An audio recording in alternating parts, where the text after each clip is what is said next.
Welcome back to my kitchen, guys. It's Wendy Kohler here, and I'm continuing on with part 2 of our holiday DIY series. Go ahead and go back to check out our holiday room sprays.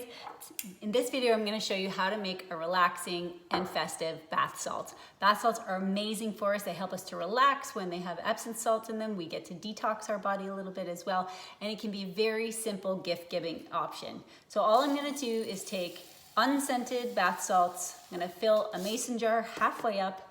Then I'm gonna add my essential oils. I'm gonna choose to add 5 drops of grapefruit essential oil from doTERRA and 5 drops of eucalyptus. It's a beautiful combo. If you could smell it right now through your screen, oh, so lovely. Give it a little shake, add the rest of the Epsom salt, leave a little bit of room at the top because you're gonna need to shake it up to mix it. Screw your lid on. You can do this in lots of little cute containers.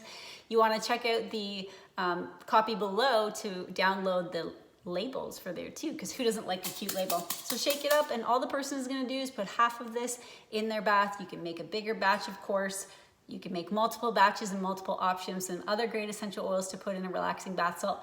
Lavender, Serenity, Adaptiv, those are all very calming. If you want more invigorating, you can add a few drops of peppermint in there. The sky's the limit as for combos. So thanks again for joining me for my DIY today, festive holiday bath salts, and stay tuned for the 3rd installment.